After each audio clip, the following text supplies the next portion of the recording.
यदि board exam में ना चाहते हो रोना तो डीजे सर चैनल के वीडियो को ना छोड़ना। मोस्ट वेलकम स्टूडेंट्स, आप सभी लोगों का स्वागत है आपके अपने यूट्यूब चैनल डीजे सर पर।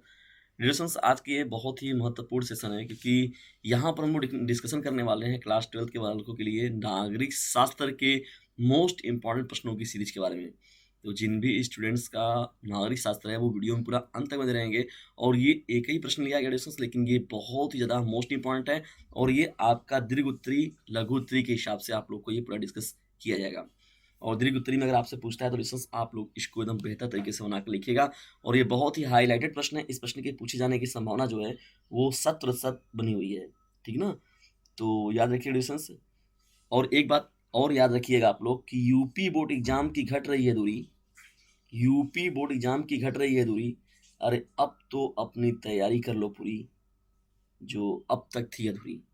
तो चलिए स्टार्ट करते हैं आज की इस महत्वपूर्ण सेशन को। डिस्कशन प्रश्न मैंने पहले ही बताया कि एक ही प्रश्न इसमें शामिल किया गया और वो प्रश्न बहुत ही महत्वपूर्ण है। कि प्रश्न क्या है आप लोगों का? जम्मू कश्मीर समस्या पर टिप्पणी कीजिए। कौन सी समस्या पर? जम्मू कश्मीर समस्या पर यहाँ पर टिप्पणी करना है। ठीक है ना? तो जम्मू कश्मीर समस्या एक जानते हैं कि बहुत ही ज्वलंत ये समस्या है और बहुत जब से भारतवर्ष आज़ाद हुआ है, स्वतंत्र हुआ है, तो तब से देखा जाए यानी या तो जब से भारत पाकिस्तान का बंटवारा हुआ है तब से देखा जाए तो ये बहुत ही हाईलाइटेड प्रश्नों में एक है। कश्मीर की समस्या केवल भारत और पाकिस्तान के बीच की नहीं बल्कि पश्चिम के साम्राज्यवादी राष्ट्रों की उन दुष्ट चालों का भी साधन है।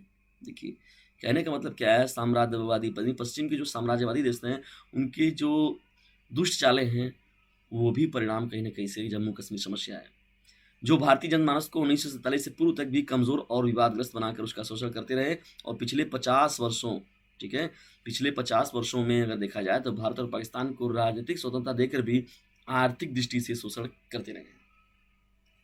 तो कहने का मतलब क्या है कि इसे भाई आई सी बात, अगर ये दोनों लोग, अगर इन लोग का विवाद सॉल्व हो जाए तो वेपन्स इन लोग कौन खरीदेगा, या तो और भी तरीके का जो है समस्याएं निकल कर आती हैं सामने। तो ये बहुत ही महत्वपूर्ण चीज़ है जम्मू कश्मीर। हालांकि देखिए अब जो वहाँ पर कुछ संशोधन वगैरह कुछ किया गया कि नहीं, यहाँ पर ये चीज़ नहीं रहेगा, यहाँ पर ये चीज़ नहीं रहेगा। देखिए हम लोग अगर पॉइंट वाइज अगर देखा जाए डिस्कस, तो यहाँ पर आधार बिंदु अगर देखा जाए कश्मीर समस्या का, तो देखिए पहला क्या है कि कश्मीर का उलझा हुआ सवाल। कश्मीर का उलझा हुआ सवाल के बारे में क्या है हम लोग यहाँ पर बात करेंगे। देखिए उसमें उस समय महाराजा हरि सिंह जो थे उन्हीं के समय में एक कुछ घटनाएं हुई हैं जिसकी वजह से ये कहीं ना कहीं से समस्या बना हुआ है कश्मीर का। देखिए उलझा हुआ सवाल। और दूसरी जो महत्वपूर्ण बात इसमें आती है कश्मीर समस्या का इतिहास। और तीसरा जो है पाकिस्तान का विरोध। और चौथा देखा जाए तो शिमला समझौता और कश्मीर समस्या के विविध पक्ष। कश्मीर समस्या ऐसी है कि जिस पर कोई एक पक्ष नहीं है। हम लोग बात करेंगे पूरा का पूरा पहलुओं पर कि कौन कौन से पक्ष हैं। और कश्मीर में लड़ा गया चौथा युद्ध जो कारगिल है। और कश्मीर समस्या का समाधान हम लोग कैसे कर सकते हैं, या तो कैसे किन उपायों के द्वारा हम लोग कश्मीर समस्या को दूर कर सकते हैं। तो चलिए आई पॉइंट वाइज हम लोग देखते हैं डिस्कशंस। अब यहाँ तक तो आप लोग का लघु उत्तरी समाप्त हो गया। अब दीर्घ उत्तरी पर डिस्कस किया जाएगा आप लोगों से। अगर दीर्घ उत्तरी में रहेगा तो आप लोग पूरा लिखना है, लेकिन लघु उत्तरी रहेगा तो आपको यहीं पर रुक जाना था। ठीक है ना? और अगर बहुविकल्पी में आप लोग उसमें थे तो उसमें तो आप लोग को एक वही पहले पेज पर ही रुक जाना था आती लघु में। देखिए कश्मीर का उलझा हुआ सवाल का मतलब क्या है? कश्मीर का जो उलझा हुआ सवाल है तो इसमें कहने का मतलब क्या है, भारत के विभाजन से जो अनेक समस्याएं खड़ी हुई हैं कश्मीर की समस्या भी उनमें से एक है। कश्मीर की समस्या न केवल भारत एवं पाकिस्तान के बीच सीमा विवाद की समस्या है, बल्कि यह भारत और पाकिस्तान के विभाजन के मूल आधार तर्क धर्म के आधार पर द्विराष्ट्र को फिर से जीवित बनाए रखने का आधार भी है। भाई जाहिर सी बात है कि जो तर्क धर्म के आधार पर जो द्विराष्ट्र का बंटवारा किया गया था तो वो उसके आधार को जीवित रखने के पीछे कहीं ना कहीं से जो है वो कश्मीर का जो मसला है, उलझा है, तो उसी की वो भी कहीं ना कहीं से इसमें कारण बनकर सामने आता है। और उसमें जानते हैं कि जो राजा वाली बात होती है ना, महाराजा कौन, हरी सिंह। देखिए इसमें दूसरा महत्वपूर्ण पॉइंट क्या हो जाएगा, कश्मीर समस्या का इतिहास। देखिए कश्मीर समस्या का इतिहास का मतलब क्या है। देखिए भारत का जम्मू कश्मीर राज्य तीन भागों से मिलकर बना हुआ था। देखिए अब तो क्या हो गया, आप तो जान ही रहे हैं कि ये केंद्र शासित राज्य हो चुके हैं ना। लद्दाख या तो कश्मीर की बात हो गई तो ये लद्दाख जान ही रहे हैं उसका एक हिस्सा हो गया है और कश्मीर हो गया है। तो वहाँ पर क्या है, अब ये केंद्र शासित है तो केंद्र का, और वहाँ जो 35 वाला जो सब कानून वगैरह था, जो पुराना कानून वगैरह में भी बहुत संशोधन हो गया है। भारत का जम्मू कश्मीर राज्य जो है तीन भागों से मिलकर बना है, जम्मू कश्मीर और लद्दाख। ठीक है, यह राज्य ब्रिटिश से ये जो शासन है, मतलब अगर ये देखा जाए तो ये जो समस्या है, देखिए यह जो ब्रिटिश शासन के समय से ही राजनीतिक इकाइयों के रूप में अगर देखा जाए तो गठित हो गया था। शेख अब्दुल्ला नाम के जो व्यक्ति थे, शेख अब्दुल्ला ने क्या काम किया 1939 में, कब? सन 1939 में नेशनल कॉन्फ्रेंस पार्टी का इन्होंने यहाँ पे गठन किया, नेशनल पार्टी का। कौन सी पार्टी? National conference party. कब किया गया था? 1939 में। और 1946 में कश्मीर छोड़ो आंदोलन चलाया गया था। कौन सा आंदोलन? कश्मीर छोड़ो। ये शेख अब्दुल्ला इसमें महत्वपूर्ण भूमिका में थे, ठीक है। जब ये कश्मीर छोड़ो आंदोलन 1946 में चला दिया गया तो जो कश्मीर महाराजा के लिए चुनौती थी, भाई महाराजा कौन? हरी सिंह के लिए ये बहुत बड़ी चुनौती थी। भारतीय कांग्रेस पार्टी ने शेख अब्दुल्ला को पूर्ण समर्थन दिया। देखिए भारतीय कांग्रेस पार्टी ने क्या किया? शेख अब्दुल्ला को जो था वो महत्वपूर्ण रूप से समर्थन प्राप्त हुआ। जब ये बातें हुई तो जब बातें आगे बढ़ी तो बातों में देखिए क्या क्या समस्याएं निकल कर आई। 1947 में जब देश आज़ाद हो गया, भाई 15 अगस्त 1947 को देश क्या हो गया? स्वतंत्र हुआ। तो जब भारत स्वतंत्र हुआ तो कश्मीर के महाराजा भारत या पाकिस्तान में कश्मीर का विलय को लेकर कोई निर्णय नहीं ले पाए। देखिए कश्मीर विलय को निर्णय न लेने के पीछे वजह था, ठीक है ना। उसमें जानते हैं कि कश्मीर वाला जो हिस्सा था, कि कश्मीर वाले हिस्से को देखा जाए और कौन सा हिस्सा जो आप लोगों का वो हो जाएगा लद्दाख वाला हिस्सा। तो लद्दाख में अगर देखा जाए तो बौद्ध के अनुयायी ज़्यादा हैं और यहाँ पर कश्मीर वाले में जो है वो मुस्लिम बहुलता में थे। तो ये लोगों को लगता था कि अगर भारत में ये शामिल हो जाएगा तो इनके अधिकारों का हनन हो जाएगा, ठीक है ना। तो यहाँ पर देखिए 24 अक्टूबर 1947 को क्या हुआ? उत्तरी सीमा प्रांत में कबालियों के साथ मिलकर पाकिस्तानियों ने कश्मीर पर आक्रमण कर दिया।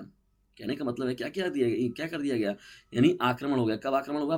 22 अक्टूबर 1947 को, या 15 अगस्त 1947 को। तो उससे पहले अभी गए यहाँ सब, तब 22 अक्टूबर को लोग छेड़ करना चालू। देखिए 26 अक्टूबर 1947 को जो तत्कालिक जो महाराजा थे, कौन? महाराजा हरि सिंह, ठीक है, इसको लिख लीजिएगा आप लोग। तो यहाँ पर जब महाराजा ने क्या काम किया, 26 अक्टूबर 1947 को तत्कालिक महाराजा ने भारत सरकार से सैनिक सहायता मांगी। कौन मांगा था? हरि सिंह, ठीक ना। तो हरि सिंह ने क्या किया? वो सैनिक सहायता को मांगा कि भारत हमारी सपोर्ट करे, हमारा मदद करे।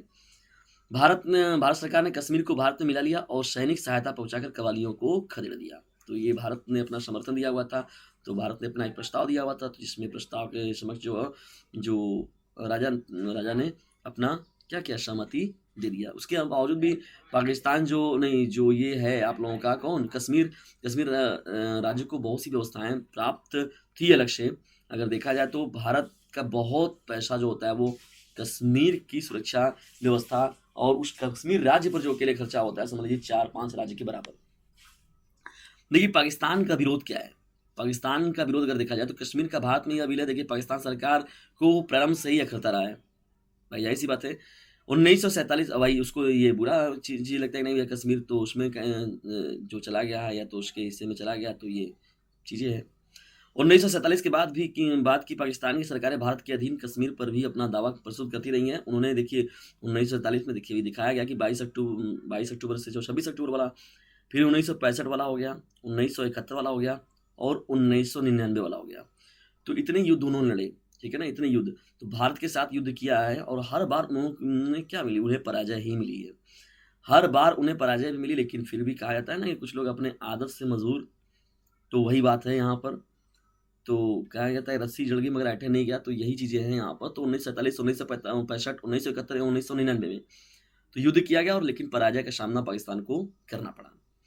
देखिए इसके बाद क्या हुआ कि जब भैया ये ठीक है संयुक्त राष्ट्र संघ है, इसमें या तो अमेरिका हो गया, रूस हो गया, ये सभी जो कंट्री है उसमें भी हस्तक्षेप करने के लिए कि नहीं चलो हम समझौता करा देते हैं आप लोगों का।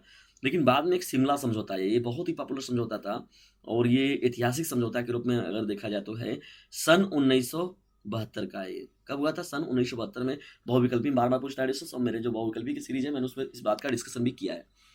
देखिए उस समय जो तत्कालिक प्रधानमंत्री थी कि भारत और पाकिस्तान के बीच जब 3 युद्धों से स्थिति नहीं सुलझ पाई तो भारत की तत्कालीन जो प्रधानमंत्री जो थी उस समय श्रीमती इंदिरा गांधी। तो इंदिरा गांधी ने क्या काम किया? पाकिस्तान के तत्कालीन जो प्रधानमंत्री थी, पाकिस्तानी प्रधानमंत्री का नाम था क्या? जुल्फिकार अली भुट्टो।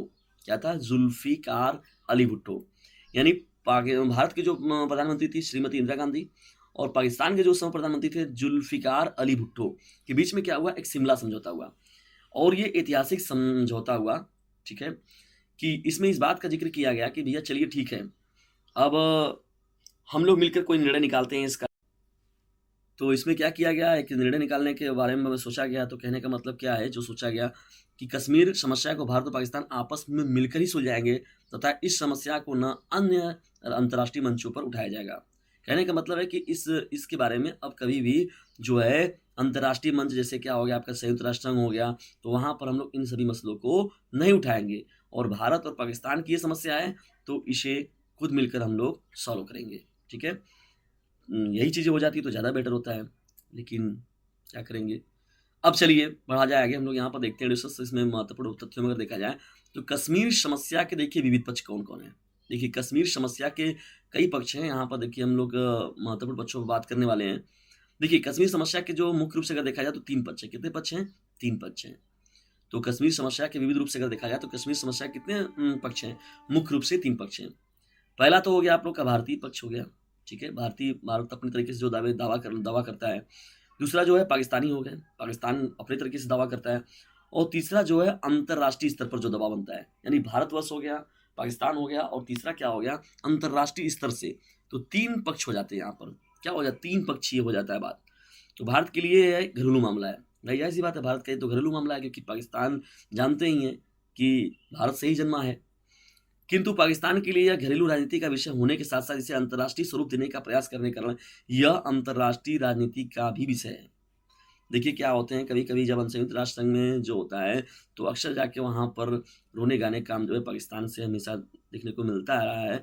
और नवाज़ शरीफ जैसे देखा जाए वो समय-समय पर जो भी आप वहाँ के प्रधानमंत्री हुए हैं, तो वो कहीं न कहीं से उसमें जाकर अपनी भूमिका में महत्वपूर्ण रूप से वर्क भी किए हैं। जनरल मुशर्रफ भी व्यक्ति उन्हीं में है, सब भी देखिए, सब जाके वहाँ पर। तो कहने का मतलब संयुक्त राष्ट्र संघ में मुद्दों को उठाना, ठीक है? अपने जैसे कहा ना कि बता भैया अपने आप के बता के अच्छा बनना। अंतर्राष्ट्रीय राजनीति का विषय है। भारत देखिए दावा है कि न केवल भारत के अधीन कश्मीर का भूभाग भारत का अपना है, बल्कि 1947 में पाकिस्तानी सेना के सहयोग से कबालियों द्वारा अधिकृत 32,000 वर्ग मील, 1947। तो इसमें देखिए डिस्टेंस क्या बातें निकल कर आती हैं यहाँ पर जब हम लोग आगे बढ़ते हैं। तो भारत देखिए बल्कि 1947 में पाकिस्तान सेना के सहयोग से कबालियों के द्वारा अधिकृत जो 32,000 वर्ग मील का क्षेत्र है, डिस्टेंस उन क्षेत्र भी उनका अपना ही है। कहने का मतलब क्या है कि जो 53,000, देखिए जो 53,000 वर्ग मील जो क्षेत्र था वो तो भारत में रह गया, लेकिन 32,000 वर्ग मील जो क्षेत्र है वो कहीं न कहीं से कबालियों के सहयोग से पाकिस्तान के अधीन चला गया। तो ये भी एक बहुत बड़ा मुद्दा बना हुआ है। चर्चा का विषय ये भी रहता है कि नहीं, हाँ, मेरी जो ज़मीन है ये इनके पास है सब। तो यहाँ पर डिस्कस कहीं न कहीं से ये विवाद का कारणों में देखिए ये महत्वपूर्ण रूप से है और भारत-पाकिस्तान की ये समस्या के रूप में बना हुआ है। और देखिए छठवीं जो महत्वपूर्ण बात इसमें आता है, कश्मीर में लड़ा गया चौथा युद्ध। देखिए कारगिल, कारगिल का जो युद्ध है वो कश्मीर में लड़ा गया जो चौथा युद्ध था कारगिल, वो भी कहीं न कहीं से इसमें शामिल है। देखिए लाहौर घोषणा पत्र की स्याही सूखी भी नहीं थी कि कश्मीर की उत्तरी पश्चिमी सीमा पर देखिए कौन सा जिला था, कर्रागढ़। तो कर्रागढ़ जिला के खंदकों में बारूद बिछने लगा। कहने का मतलब है लाहौर घोषणा पत्र में तो बात हो गया, चलिए भैया ये होगा, ऐसे होगा, ऐसे-ऐसे हो गया, बातें पूरा डन भी हो गया वहाँ पर। लेकिन फिर भी कारगिल का युद्ध हुआ और लाहौर घोषणा पत्र की स्याही सूखी भी नहीं थी कि कश्मीर की उत्तरी पश्चिमी सीमा पर कर्रागढ़ जिले के खंदकों में बारूद बिछने लगा। तो यहाँ पर जैसे देखिए 1999 वाला कारगिल युद्ध जान ही रहे हैं आप लोग, और यहाँ पर ये भी बहुत ही पॉपुलर है। और अटल बिहारी वाजपेयी जी के उस समय महत्वपूर्ण भूमिका में थे भारत के प्रधानमंत्री के रूप में। ये कश्मीर सीमा देखिए क्या किया पाकिस्तान सेना ने आतंकवादियों को साथ लेकर, देखिए ये जो मसला है ना ये बड़ा गजब का है। ये पाकिस्तानी सेना ने क्या किया, आतंकवादियों को साथ लेकर कश्मीर की भारतीय सीमा में श्रीनगर करगिल लेह राजमार्ग के आसपास की पहाड़ियों में मोर्चा ले लिया तथा आपस में विश्वास को एक बार फिर बारूद के गोलों से ध्वस्त कर दिया। तो आपस में जो विश्वास बना हुआ था उनको इन लोगों ने फिर ध्वस्त कर दिया। ठीक है, इस प्रकार शांति के स्थान पर भारत पर चौथा कश्मीर युद्ध थोप दिया गया। ठीक है ना दोस्तों, तो ये कहीं ना कहीं से ये एक रीजन निकल कर आया सामने। तो कहने का मतलब क्या है कि चीज़ें करना या अपने पक्षों को पर बातें लेके करना यहाँ पर, तो इस तरीके से देखा जाए तो एक महत्वपूर्ण भूमिका है। और डिवीज़न जब बटा हुआ था, जे देखिए जब विभाजन हुआ था तो धर्म के आधार पर हुआ था। तो उसमें भी देखिए उत्तरी पाकिस्तान और ये दक्षिणी पाकिस्तान नहीं, पूर्वी पाकिस्तान और पश्चिमी पाकिस्तान ना, पूर्वी पाकिस्तान और पश्चिमी पाकिस्तान के रूप में था, जिसमें पूर्वी पाकिस्तान जो अब वर्तमान में क्या है, बांग्लादेश है और पश्चिमी पाकिस्तान तो पाकिस्तान है ही। तो बांग्लादेश स्वतंत्र कराने में भी भारत का महत्वपूर्ण योगदान रहा है, उसमें भी महत्वपूर्ण भूमिका निभाई है। तो ये भी कहीं न कहीं से पाकिस्तान को बहुत ही, वो भी उसे गँवार लगता है, क्योंकि लेकिन भारत के सपोर्ट के पीछे जब जाएँगे आप इतिहास में तो बहुत ज़बरदस्त रहा है, क्यों भारत ने सपोर्ट किया। समझ लीजिए क्या बताया जाए उसमें उसमें तो बात किया जाएगा कभी उस पर लेकर, जब मैं बात करूँगा आप लोगों को कि किस प्रकार से बांग्लादेश का स्वतंत्र राष्ट्र बना या तो बांग्लादेश का निर्माण कैसे हुआ, तो मैं पूरा का पूरा फुल डिस्कशन वहाँ पर आप लोगों के साथ करूँगा। देखिए कैसे इसको हम लोग समाधान कर सकते हैं इसका। इसके समाधान के रूप में अगर देखा जाए तो बुद्धिजीवियों ने क्या अपने तर्क दिए हैं समाधान के रूप में, क्योंकि संकीर्ण स्वार्थों से ऊपर उठना पड़ेगा। पहली बात तो संकीर्ण स्वार्थ जो है उससे यहाँ पर ऊपर उठने की बात कही गई है। उठकर ही कश्मीर समस्या का समाधान हो सकता है। उसमें भारत और पाकिस्तान के राजनीतिक नेतृत्व के साथ-साथ अन्य जनप्रतिनिधियों जो हैं, पत्रकार हो गए, बुद्धिजीवी जो हो गए, बुद्धिजीवी का मतलब जो भाई श्रेष्ठ होते हैं, बुद्धिजीवियों को माना जाता है। कलाकारों एवं गैर सरकारी जन संगठनों को एक दिशा में अपनी विशेष भूमिका अदा करने की आवश्यकता है। यदि ये पूरी की पूरी एकजुटता एक साथ मिले, तब इसका कोई समाधान निकल सकता है। तो डिस्कस ये एक महत्वपूर्ण प्रश्न रहेगा आप लोगों के लिए। इन प्रश्नों को छोड़ना समझ लीजिए मना है, ये दीर्घोत्तरी का प्रश्न है और जम्मू कश्मीर की समस्या वाला जो है मैटर डिस्कस ये बार-बार पूछता है और करंट में इम्पॉर्टेंट भी है, क्योंकि जान ही रहे हैं कि जम्मू कश्मीर में कितने संशोधन हुए हैं इस समय। वहाँ का बताइए जाके कमेंट बॉक्स में डिस्कस कौन-कौन सा जो अनुच्छेद वहाँ से जो लगाया गया था, विशेष जो महत्व मिलता था वहाँ पर, तो उसे हटा दिया गया। कौन-सी धारा ना 370 जो हो गया, वो भी वहाँ से हटाया गया। तो ऐसे बहुत से वहाँ पर सुधार किए गए और केंद्र शासित राज्य में शामिल कर लिया गया। तो ये अब ज़्यादा नियंत्रण रहेगा केंद्र सरकार का, तो ये ज़्यादा ही शुभचिंतक रहेगा भारतवर्ष के लिए। और डिस्कशन देखिए, इस नंबर को देखिए यहाँ पर आप लोग 950-690-222 नाम का एक व्हाट्सएप नंबर है। इस नंबर पर मैसेज ज़रूर कीजिएगा। आपके मैसेज का हमें इंतजार रहेगा और डिस्कशन एक काम ज़रूर कीजिएगा, इसे दूर तक फैलाइए, क्योंकि याद रखिएगा sharing is the best way of learning and caring. तो इसे शेयर ज़रूर कीजिएगा। वीडियो को अंत तक देखने के लिए आप सभी का धन्यवाद।